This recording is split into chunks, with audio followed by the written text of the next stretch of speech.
कोई भी अड़चन अब हमको प्रयास नहीं करना उसको दूर करने का, ये जिम्मेवारी हमारे प्रभु की है। और प्रभु के ऊपर अगर आपने भरोसा दृढ़ कर लिया तो हर अड़चन अड़चन बन जाएगी, भगवान की पूजा बन जाएगी। पर देखो, इस बात को लेकर के हमें अशुद्ध आचरण नहीं करना, गंदी बात पे नहीं उतर जाना कि आप बचा लेना जो भगवान हो। तो नहीं बचाएंगे, हम तुम्हें बता रहे। अगर उनको चैलेंज करोगे ना कि सत्संग में सुना है कि आप बचाते हो, बचा लेना भला, तो नहीं बचाएंगे। क्या करेंगे? डबल पिटाई करवाएंगे तुम्हारी, क्योंकि सुन के भी तुम मनमानी कर रहे हो ना, और जब पिटोगे फिर रोगे तो फिर बचा लेंगे। ये लीला बिहारी गुरु हैं, बहुत करुणामय है, इनसे उल्टा मत खेलना, नहीं तो अगर ये उल्टा खेलने लगे तो तुम पहचान ही नहीं पाओगे। कह रहे हैं अपने आचरण को जानबूझकर अशुद्ध ना करो, तुम्हारी सारी बुराइयों की जिम्मेवारी हरि ले लेंगे। शब्द पर ध्यान दीजिए, जानबूझकर तुम अपनी बुराइयों का प्रयोग मत करो, तुम्हारे में जो बुराई है वो श्री हरि स्वयं स्वीकार कर लेंगे। वो ठीक है, जैसे आग में मल पड़े या चंदन या लोहा पड़े या लकड़ी, आग सबको अपना रूप दे देती है, ऐसे हर बुराई हरि में जाके परम सद्गुण बन जाती है। हम जितना अपने आप को अच्छा बनाने का प्रयास करेंगे, ये संसारियों के समझ में नहीं आएगा, परमार्थ के पथिकों के लिए बात है, और यही विश्राम हो जाएगा। हम अपने आप को जितना अच्छा और बड़ा बनाने की कोशिश करेंगे, उतना ही हमारा प्रयत्न हमको नीचा गिरा देगा। यदि हम अपने को भगवान के आश्रित कर करके उनके नाम का जप और उनकी आज्ञा पे चले तो इतने अच्छे बन जाओगे, बिस्तरे सब जग विमल कीरति साधु संगति नाटरे, इतने महान बन जाओगे कि विश्व आत्मा भगवान जब हृदय से लगा लिए तो जा पर कृपा राम की हुई, ता पर कृपा करे सब कोई। स्वामी का प्रभाव दास में आ जाता है। अरे एक साधारण कीड़ा, भृंगी अपना प्रभाव दूसरे कीड़े पर डालकर उसे भृंगी बना देता है, तो भगवान का नाम गुण रूप लीला धाम तुम्हें ये नहीं प्रदान कर देगा? भगवद आश्रय लेते ही जिसके भय और विषाद नाम जप से नष्ट हो गए, नाम जप और सत्संग से, उसके हृदय में ऐश्वर्य भगवान का प्रकट होता है। तो बाह्य और आंतरिक दोनों वो ऐश्वर्यवान होता है। ज्ञान, विद्या, श्री, कीर्ति, शक्ति, सौंदर्य, माधुर्य ये प्रकाशित होने लगता है। बिना किसी बनावट श्रृंगार के उसके चेहरे पर आकर्षण होता है, देखते ही हृदय लुभायमान हो जाता है। ऐसा माधुर्य होता है भक्तों का, क्योंकि माधुर्य सिंधु प्रभु का चिंतन होता है। जो भगवान के आश्रित है उसे भय की तो कोई गुंजाइश ही नहीं है, कोई गुंजाइश नहीं। क्यों? क्योंकि वो भगवान सर्वशक्तिमान उसकी रक्षा में रहते हैं। बहुत छोटा सा प्रसंग है। एक नीलांबर दास नाम के महान भक्त हुए हैं, जन साधारण गृहस्थ की तरह जीवन व्यतीत करते थे। एक दिन उनको सत्संग सुनने को मिला। सत्संग में जब जैसे यही सब सार बातें, तो उनको लगा कि अभी तक तो हम अपने को पूर्ण मान रहे थे कि हमारे पास रुपया है, पत्नी है, पुत्र है, घर है, सब मौज मस्ती है, लेकिन ये सब छूट जाएगी मरने के बाद, फिर मेरे पास क्या रहेगा? सत्संग यही अंदर आपके विवेक डालता है। बड़ा पश्चाताप उनके हृदय में हुआ। ये है कृपा, जिसको अपने लौकिक भोगों के बीच में रहकर उनसे जलन पैदा होने लगे, जान लेना भगवान उन पर बहुत कृपालु हो गए हैं। उनके हृदय में प्रार्थना जागृत हुई, प्रभु कोई साधन भजन नहीं जानता, अभी तक तो गृहस्थी के भोगों में और भोगों के संग्रह में मुझे ऐसा लगता रहा कि मैं पूर्ण हूं। चिंतन गाढ़ होने लगा प्रभु का। सत्संग जहां हुआ था वहां भगवान जगन्नाथ जी की चर्चा, जो प्रेम विभल हुए थे ब्रज लीला में, सुन करके ब्रज लीला का भाव सुनकर श्री सुभद्रा जी, बलराम जी और लालजू, वो प्रेम विगलित रूप, तो जो हम सुनते वही हमारा अनुराग होता है। तो नीलांबर दास के मन में दृढ़ संकल्प हो गया, अब सबसे पहला जीवन का काम भर नेत्र जगन्नाथ जी को देखूं।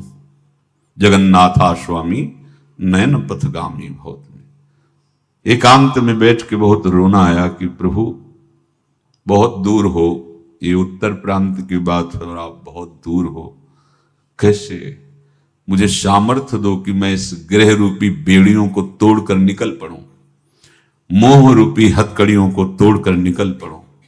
ऐसा ही हुआ। जब कोई सच्ची चाह हृदय में प्रकट कर लेता है तो मंजिल दूर नहीं लगती, चाहे जितना दूर हो। कुछ अर्थ लिया और अपने परिवार से प्रार्थना की, बच्चे सयाने थे, कि ये सब वैभव आप लोग देखो, अब मैं किसी योग्य नहीं रह गया, अब जब तक जगन्नाथ जी को भर नेत्र नहीं देख लूंगा तब तक अब जीने की आशा नहीं। तो घर वालों ने भी देख लिया था कि अगर ये सुखी रहे जगन्नाथ जी को देखकर तो ये हालत इनकी ऐसी देखी नहीं जाती, न खाना न पीना, कुछ अच्छा न लगना। सबने अनुमति दे दी, झोली में कुछ अर्थ रख दिया, बोले भाग पड़े जैसे बहुत समय से बिछुड़ा हुआ कोई अपने प्राण प्रिय से मिलने के लिए। ना खाने की चिंता, ना पीने की चिंता, ना मार्ग की थकावट, बस नेत्रों में उत्साह भरा हुआ है। कब ऐसा होगा कि जगत के नाथ को मैं अपने भर नेत्र देखूं। जगन्नाथा स्वामी नयन पथगामी भोज, कैसे बस चिंतन में जगन्नाथ।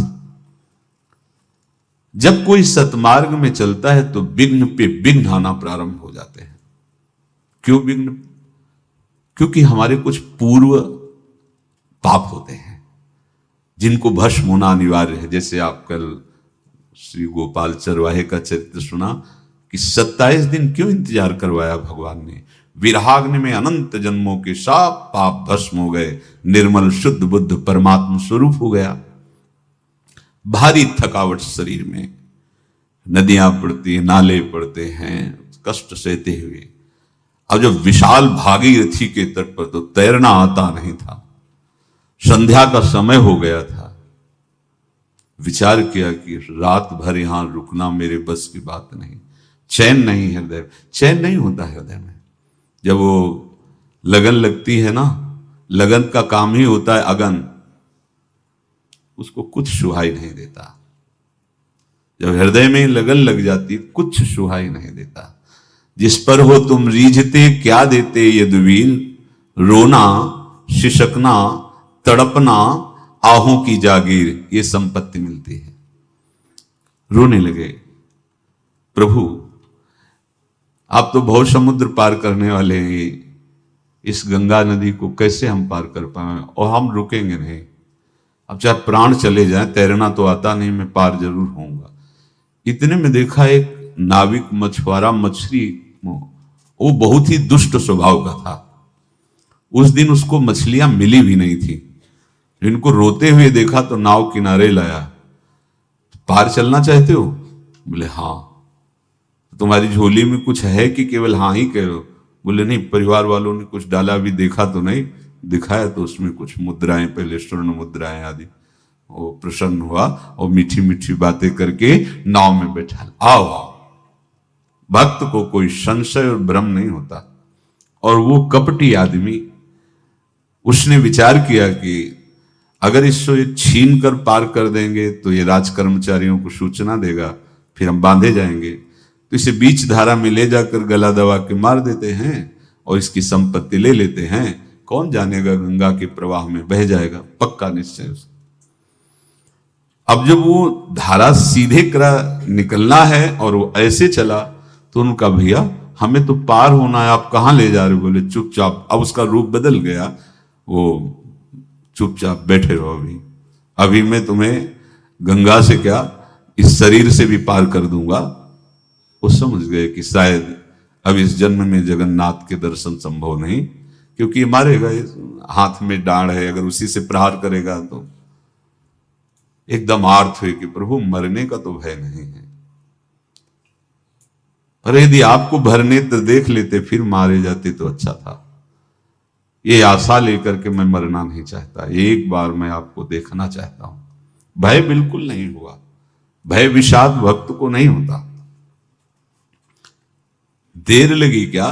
एक राज कर्मचारी की आवाज आए, ए नाविक तुरंत इधर नाव लाओ। और उस समय धनुष बाण चलते थे, तो उसने शीघ्रता की और दूर ले जाने के लिए तुरंत बाण संधान किया और कहा समझ ले अचूक निशाना है, एक में ही तो ढेर हो जाएगा, पहले वापस नाव लाओ।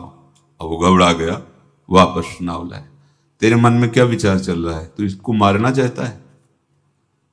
अगर तुझे बचना है तो मेरे देखते देखते उस पार पहुंचा और इनको प्रणाम कर। कौन था ये? कौन ही राज कर्मचारी था? यही है भक्त। निर्भय होता है, उसे कोई भय थोड़ी होता है।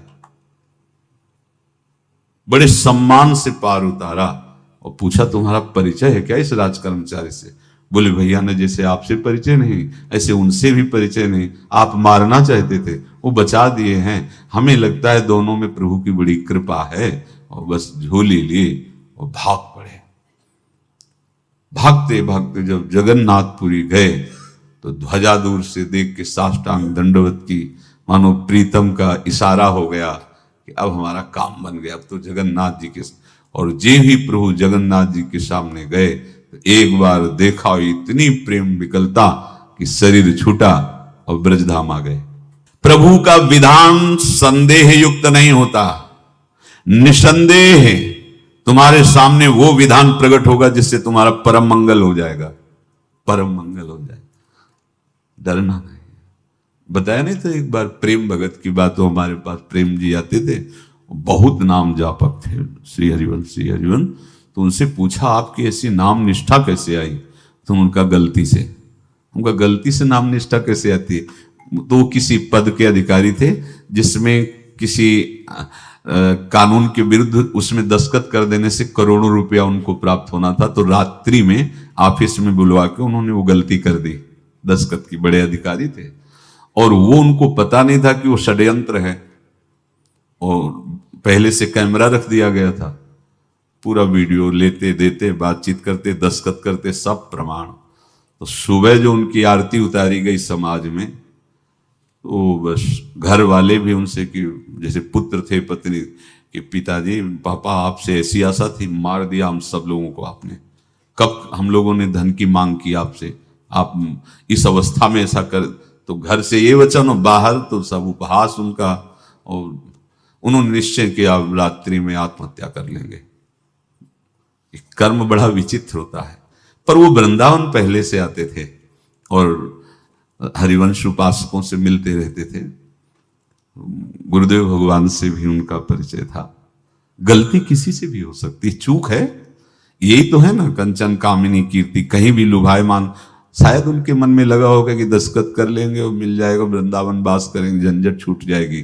कुछ ना कुछ ऐसा आया होगा, क्योंकि वो अधार्मिक प्रवृत्ति के नहीं थे, पर क्रिया तो हो गई ना, वो षड्यंत्र था वो। उन्होंने सोचा रात्रि में अब हम प्राण त्याग देंगे।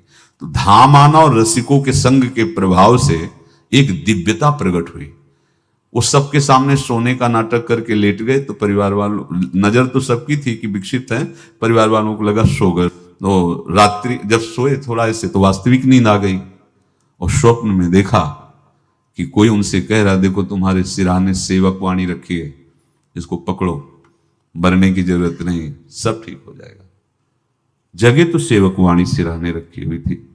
जैसे एक भक्त को तुलसी दल नामक ग्रंथ सिरहाने रखा, अरे अलौकिक शक्ति संपन्न भगवान और भगवान के पार्षद है। बस सब बात हट गई और उनकी जिह्वा और उनके मन ने, जैसे ना मरने वाले को प्राण मिल जाए कि भाई प्राण रक्षा, ऐसा को श्री हरिवंश हमारे रसिक समाज में जब वो आते थे उनका अच्छा सम्मान होता था। तेजों में चेहरा, वयोवृद्ध शरीर, श्री हरिवंश ऐसे चलता रहता, बात करते और श्री हरिवंश ऐसी नाम में रति देखी। देखो ना क्या हुआ, घटना क्या थी, दृश्य क्या था, जीवन बिल्कुल व्यर्थ हो क्या गया, लोक सम्माननीय जीवन बन गया, महात्मा बन गए और भगवत प्राप्त हो गए हैं, उनका शरीर छूट गया है। तो यहां कह रहे हैं कि तुम्हें किसी भी हेतु से अपनी चिंता नहीं अब करनी।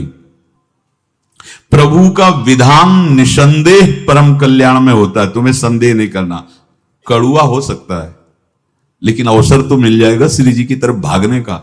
हम अपने को अच्छा साबित करने के लिए पूरा जीवन लगा दें, नहीं भाई, हम नीच आचरण वाले पर हम भागेंगे प्रभु की तरफ, लोक पावन करने वाले महात्मा बन जाओगे।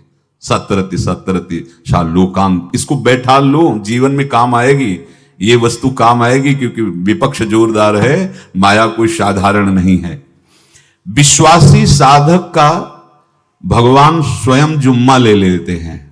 विश्वासी साधक का भगवान स्वयं, देखो अपने मन में तुम किसी प्रकार की चिंता न रख करके ये आज से विश्वास कर लो कि अब मेरे जीवन में जो होगा, मेरे प्रियाजू के द्वारा किया हुआ विधान परम सुखप्रद होगा, परम मंगलमय होगा। विश्वासी भक्त का जब ये स्वभाव निश्चय हो जाता है कि मेरे प्रभु जो करेंगे वो मंगल करेंगे, तो परिस्थिति बुरी दिखाई दे सकती है, परिस्थिति भयावह दिखाई दे सकती कि अब तो सब गया ऐसा लगेगा, लेकिन वो बहुत बड़े के हाथ में नियंत्रित है परिस्थिति। देखते देखते उस परिस्थिति का परिणाम निश्चिंत, निःशोक और निर्भय कर देने वाला हो जाएगा। भयभीत मत होना। बहुत ही अमृतमयी बातें हैं, अगर अपने साधन पथ पे हम इनको आदर्श मानकर चले तो बहुत जल्दी आनंद आ जाए। किसी भी अड़चन को तैयार रहो, ये काल क्षेत्र है, मृत्यु क्षेत्र है, कुछ भी कभी भी कहीं भी कैसे भी सबके सब मर सकते हो। अभी यही खंबा टूट जाए, बिल्डिंग गिर जाए, सब मर जाओगे। कहां जाओगे? जहां ऐसे सुन रहे हो ना, ऐसे निकुंज में चलेंगे। अब हमें किसी भी अड़चन से कोई भय नहीं है, किसी भी अड़चन से भय नहीं। आप ये खिलवाड़ मत समझे, किसी भी अड़चन कोई तुम्हें नहीं रोक सकता आप श्री जी से मिलने के लिए। ये आगंतुक भय एक स्वाभाविक होता है। जैसे पूज्य श्री मंगनानंद जी सरकार सेनपुर, बहुत उच्च कोटि के ब्रह्मलीन महापुरुष, तो एक चौकी पर ऐसे बैठे हुए थे और बहुत से ऐसे संतजन परमहंस सब बैठे हुए थे और ब्रह्म चिंतन के विषय में चर्चा चल रही थी। तो एक संत आगंतुक वृंद आए ऐसे गंगा किनारे। तो उस समय स्वामी जी कह रहे थे मंगनानंद जी कि एक होता है विचार भय, वो संतों में कभी नहीं होता है, और एक होता है तात्कालिक भय, वो सबको व्याप्त हो जाता है। तो उन्होंने कहा कि स्वामी जी वैसे हम आपका आदर करते हैं, लेकिन इस बात पर हमारा मतलब मन नहीं बैठ पा रहा है कि जो ब्रह्म स्वरूप को जान गया है उसको विचार भय तो होगा ही नहीं, लेकिन स्वाभाविक भय कैसा हो सकता है? तो सिद्ध पुरुष थे। उनका स्वामी जी बैठो, प्रसंग पूरा होने के बाद फिर आपका उत्तर हो जाएगा। ऐसे चौकी लगाई, बैठे और बैठे थे बटवृक्ष के नीचे। तो एक जैसे बाज है, गीद पक्षी है, उस समय तो वो संध्या का समय था, आके ऐसे जे ही बैठा तो खरबर खरबर वो डाल, तो महाराज चौकी के नीचे हो गए जो गंगा किनारे से आए थे ना। तो कहा स्वामी जी ये विचार भय है या स्वाभाविक भय है या आपको ब्रह्म चिंतन या ब्रह्म बोध नहीं? तो हंस दिए, बोले उत्तर मिल गया। ये स्वाभाविक, जैसे अभी बंदर चीख दे तो सब घबरा जाओगे ना, विचार भय नहीं है ये आगंतुक स्वाभाविक भय। भय विचार भय कि अब जो है ऐसा होगा, ऐसा हो सकता है, नहीं नहीं, वही प्रसंग चल रहा है। भगवान प्रमाण देते चले जा रहे हैं। देखो कोई भी भय, कोई भी अड़चन अब तुम्हारा अमंगल नहीं कर सकती, पक्का मान लीजिए, डरो मत। देखो इसमें इसीलिए प्राणों की बाजी लगा के, अब हमारे प्राण नहीं हैं, हमारे प्राण प्राणनाथ को समर्पित हैं। मेरे प्राणनाथ श्री श्यामा तो क्यों भय करें? तो हम ये सब कर किसके लिए रहे? श्यामा जी के पास पहुंचने के लिए। श्यामा जी के पास पहुंच गए, हमें श्यामा जी के पास जाना है।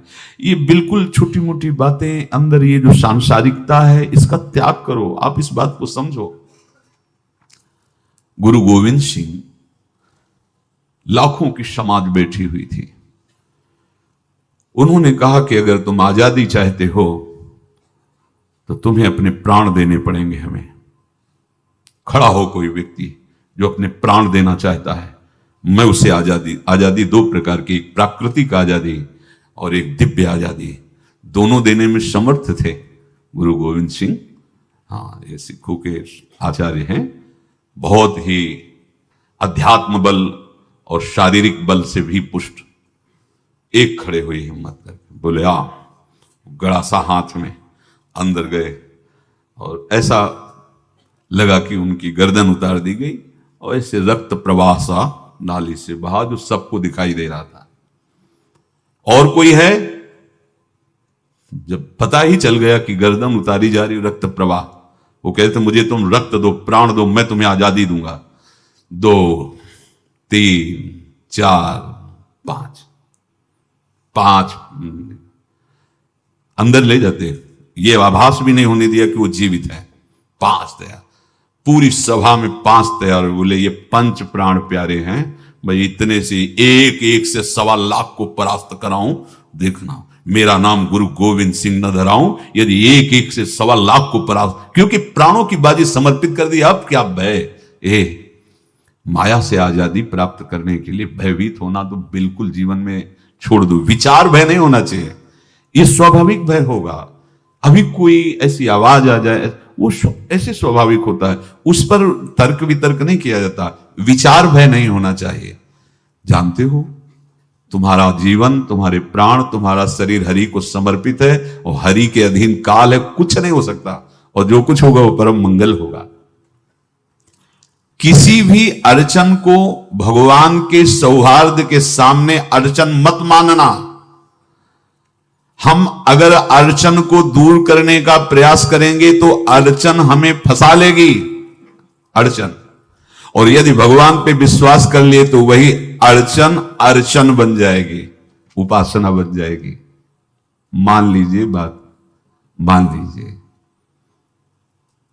आप लोग तो गृहस्थ में देखा होगा, हमने देखा है, बच्चा गिरा, रोने लगा, मां उठाने आई, छाती से लगाया, वो मां के थप्पड़ मार रहा है।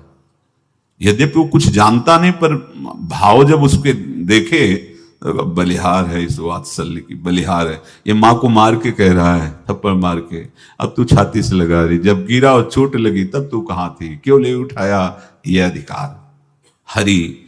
वो तो अल्पज्ञ मां है, पर हम तो सर्वज्ञ हरि के वात्सल्य में डूबे हुए हैं। हमको तो भय बिल्कुल नहीं होना चाहिए।